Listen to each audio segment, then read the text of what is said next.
뉴스로 보는 부동산 경제 미래. 미래를 한번 볼까요?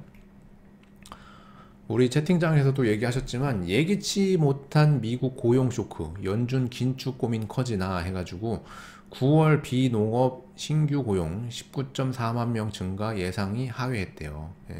생각보다 고용이 좀 잘 안 됐다라는 거고, 요 기사에 이제 또 보겠지만 임금 상승으로 인해서 인플레이션이 강제로 오고 있다. 이렇게 보시면 돼요.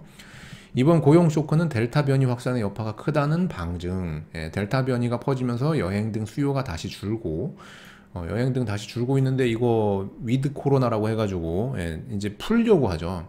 도저히 안 되는 거거든요. 저희 개인적으로 진짜 저는 이해가 안 되는 게 소상공인들 뭐 자영업자들 다 막잖아요. 뭐 5인 이상 모이지 말라, 뭐 8인 이상 모이지 말라, 뭐 저녁에는 뭐 몇 명 이상 모이지 말라고 하는데 제가 주말이고 뭐 평일이고 대형 마트 가면은 사람이 그렇게 바글바글 하던데 무슨 기준인지를 모르겠어요. 뭐 그럴 거면 안 하는 게 낫지 않나 싶기도 하고 뭐 바글바글해요 막 거기. 저 뭐 스타필드도 가고 뭐 이마트 롯데마트 뭐 이런 데 가보잖아요. 뭐 사람이 이렇게 바글바글한데 왜 소상공인들만 못하게 하는지 모르겠어요. 저 잘 이해가 안 되더라고요. 그리고 뭐 주요 기업들 사무실 복귀 뭐 늦춰지고 또 주목할 건 빠른 임금 인상 상승. 9월 시간당 임금 여기 이제 미국인데 이 그 빠른 임금 상승이라는 게 우리나라랑은 조금 상황이 안 맞아요. 근데 어쨌든 미국이라는 나라가 인플레이션이 오면은 그 영향을 우리도 피할 수는 없기 때문에 저 인플레 압력의 주요 요인 중 하나. 월 월가 일각에서는 스태그플레이션 가능성을 경고. 이 스태그플레이션이라는 말이 계속 나오죠. 근데 이 월가라는 애들 있죠. 월스트리트라는 이 그 미국의 그 뭐랄까 우리 금융 위기를 초래했던 이 양반들, 뭐 MIT 나오고 뭐 수학 천재라는 이 양반들이 많이 모여 있잖아요. 거기에 이 양반들 말 믿을 수가 없어요. 인양반들 뭐 우리나라로 따지면 여의도에 뭐 찌라시 같은 거 뿌리듯이 얘기하는 사람들이 많거든요. 그래서 무조건적으로 믿을 수가 없어요. 얘네들은 별짓을 다 하거든요. 돈이라면은 곧 전쟁이 납니다. 큰일 났습니다. 모두 주식을 팔고 피하십시오. 이런 식으로 좀 저명한 애가 나와가지고 멘트를 날리고요. 걔는 주식이 하락하는 그 상품에 자기의 전 재산을 몰빵하는 애들이에요. 그래서 뭐 돈을 뭐 몇십 배에서 몇천 배까지 뛰어서 하는 애들이라 이걸 믿을 수 없는데 우리는 어쨌든 객관적인 걸로만 본다면 현재 지금 물가는 계속 상승을 하고 있는 건 맞아요. 뭐 유가도 그렇고 뭐 밥상 물가라고 하죠. 모든 것들 그리고 부동산 가격, 원자재 가격 뭐 이런 게 지금 다 오르잖아요. 임금 빼고 우리나라는 임금이라는 게 이제 최저 시급이라는 게 이제 정해져 있고 하다 보니까 임금이 미국처럼 막 그렇게 그 얘네들은 하루 벌어 하루 살고 한 달 벌어 한 달 사는 시스템이라면 우리는 이거를 뭐 몇 달이나 1년, 2년 그 이상 해가지고 살고 가는 이런 시스템이 다르다 보니까 임금 인상은 굉장히 늦을 건데 내년에 이제 임금 협상 뭐 다시 하고 뭐 하고 하겠죠. 최저시급 조정하고 굉장히 더딜 건데 그에 앞서 모든 물가가 다 오르고 있는 이 상황이기 때문에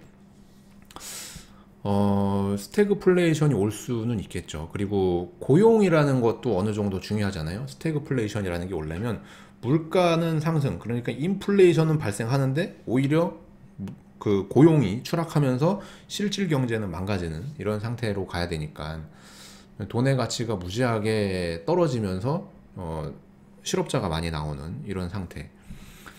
근데 지금 아직 대한민국에서는 그렇진 않죠. 자영업자분들이 이제 많이 망하셨거든요. 굉장히 많이 망하셨는데 그럼에도 불구하고 아직 뭐 큰 회사들 있죠. 대기업이나 뭐 이런 진짜 고용을 많이 하고 있는 이 회사들. 예를 들면은 뭐 그럴 일이 생기면 안 되겠지만 진짜 큰 충격으로 인해서 현대자동차 같은 게 망하잖아요. 그럼 그 협력업체들도 싹 다 망해버리니까 굉장히 큰 대란이 일어나잖아요. 실업 대란이. 그런 게 오면은 이제 이 물가 상승과 그런 게 같이 와버리면은 이제 그럴 텐데 그런 것도 아니고 심지어 뭐 지금 차 주문하면 1년씩 걸리고 하니까 아직은 스태그플레이션이 뭔가 진행은 되고 있는 것 같은데 피부에 와닿진 않고 알고는 있어야 되는 그런 용어입니다. 네, 어쨌든 현재 인플레이션은 진행이 되고 있다.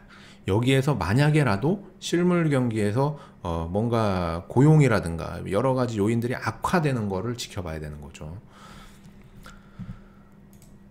전달이 잘 됐겠죠? 제가 얘기하는 게 어떻게든지 풀어서 얘기를 하려고 하는데 전달이 잘 됐길 바라겠습니다.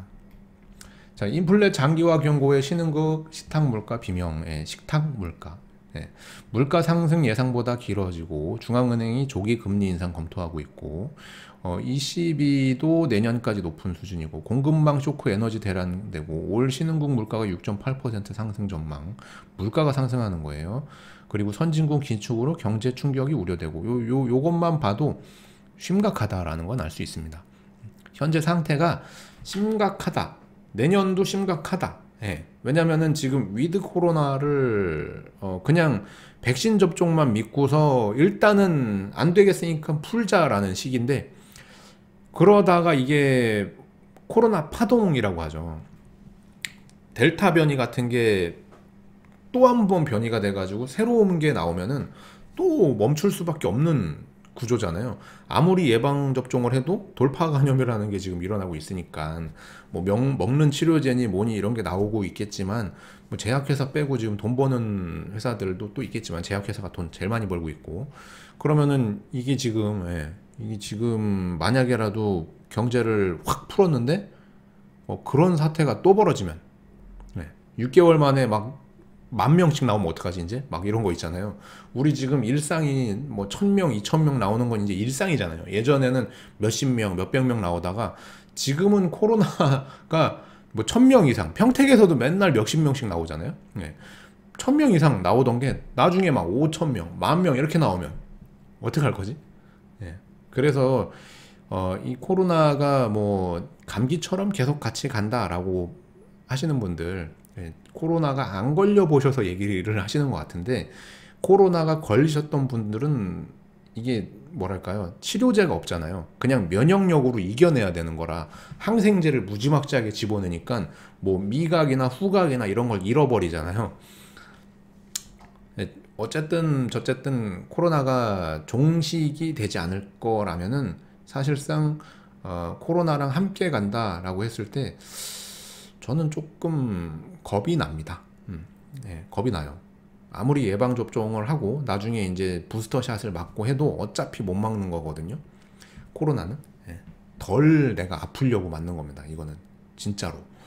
코로나는 내가 완전히 쉴드, 보호막을 치는 게 아니고 일단은 걸릴 거예요. 일단은 걸리는데 덜 아프게 걸리는 겁니다. 덜 아프게. 몸에서 면역이 어느 정도 형성되게끔 하는 그런 주사기 때문에 그마저도 뭐 짧은 건 2개월 뭐 길면 6개월인가 밖에 안 간다는데 어쨌든 그런 걸로만 놓고 본다면 나중에 진짜로 막 더 이상 막을 수 없을 정도로 코로나가 막 번지면 어떡하려고 하는 거지는 걱정이 돼요. 전 세계적으로. 지금 뭐 비행기 타고 왔다 갔다 하면서 코로나가 엄청 퍼진 거니까 약간 그런 거는 걱정이 되는데 그렇게 되면은 지금처럼 이렇게 풀고 있는 이런 돈들은 다 어떻게 되는 건가? 더 풀 건가? 라는 걸 또 봐야겠죠. 그러니까 우리는 어떻게 보면 굉장한 굉장한 기회와 그리고 굉장한 위험을 같이 안고 가고 있는 겁니다. 누군가는 여기에서 분명히 크게 부자가 되실 거고 누군가는 굉장히 암울한 저 밑으로 내려가실 수도 있겠죠. 그 한순간 왜냐하면 지금 안 끝났잖아요. 2019년도부터 2020년 현재 21년이 이제 거의 마무리돼 가고 있는데 이게 계속해서 길어지고 뭔가 각국 은행들이 금리 인상을 검토했지만 얘네가 금리 인상을 하는 이유는 제가 예전에 말씀드렸던가요? 왜 얘네가 이렇게 금리 인상에 목을 매는가? 진짜로 이렇게 인플레이션이 오고 뭔가 돈의 가치를 높이고 해야 되는 그것도 있지만 금리를 인상하는 이유는 다음해를 지금 준비하고 있는 거예요. 0%니까 더 이상 할 게 없잖아요. 마이너스까지 갈 수도 없고, 그러니까 다시 이거를 2%고 얼마고 회복시켜 놓고 다시 낮춰야 되는 거거든요. 다음을 준비하기 위해서 지금 억지로 끌어올리고 있는 거예요. 계속 알고 있는 거거든요. 다음 이게 더 큰 파장이 왔을 때 막을 수가 없으니까. 지금 0% 금리에서 뭔가 충격이 딱 와버리면 더 이상 할 수 있는 게 없잖아요. 마이너스 금리 되지도 않을 거고, 더 이상 할 수 있는 게 없으니까 미리 지금 이렇게 올리려고 하는 겁니다. 안 올려놓으면 나중에 더 이상 이 뭐랄까요, 우리가 쓰고 있는 이 신용화폐, 지폐는 가치가 없어질 수가 있습니다. 아예 이 상태에서, 코로나 상태에서 진짜 전염력이 뭐 그냥 숨만 쉬어도 감염되는 슈퍼 바이러스 같은 게 생겨가지고 완전 다 망가져 버리면 더 이상 뭐 돈으로 할 수 있는 일은 없는 거죠. 그때는 뭐 다른 것들, 대체 투자처로 몰리려고 하겠죠. 근데 어쨌든 그건 이제 뭐 공상과학 상상이라고 생각하시고요. 현재는 어쨌든 우리가 겪고 있는 이 상태에서는 인플레이션, 뭐 스태그플레이션, 뭐 이런 것들을 다 지금 항상 봐야 되는 겁니다. 그리고 현재는 이런 인플레이션이 장기화된다라는 거는 앞으로 부동산 값이 장기적으로 오른다는 얘기예요. 계속 장기적으로 올라갈 거다. 그런 내용들이 뭐 굉장히 복잡한 용어와 복잡한 숫자들로 표현이 돼 있죠. 그런 얘기가 또 이런 것도 있습니다. 여기 보면은 주식 코인, 목돈이 꼬마 빌딩 투자하는 2030, 입지 좋은 부동산 찾아달라, 뭐 아파트 판 돈으로 빌딩도 구입한다, 뭐 등등 이렇게 얘기하시는 젊은 분들이 있어요. 그러니까는 누군가한테는 기회였고 누군가한테는 위기고 또 누군가한테는 기회이자 위험을 같이 안고 가는 시대라고 그랬잖아요. 이분들이 11금융권과 부동산 업계에 따르면 중년 자산가들의 전유물로만 여겨졌던 상업용 빌딩 투자에 20, 30대 젊은 자산가들이 속속 뛰어들고 있다. 부모에게 자산을 물려받은 젊은 자산가들도 있지만 최근에는 변동성이 큰 투자 자산으로 수십억에서 수백억 원을 번 젊은이들이 부동산 투자로 넘어오는 사례가 심상치 않게 있다. 그죠? 주변에 이런 분들이 많이는 없으실 거예요. 뭐 약 한 10년, 12, 3년 전에 비트코인이나 뭐 이런 걸 투자하셨던 분들이 정말 희귀했을 거니까요. 저도 만약에 그때 그걸 알았다라면 이라는 생각을 들긴 하는데, 그때 당시에 제가 했던 거를 만약에 비트코인을 했다면은 아마 자산이 수백억에서 한 1000억 넘어갔을 것 같은데, 그런 분들이 많다는 겁니다. 생각보다.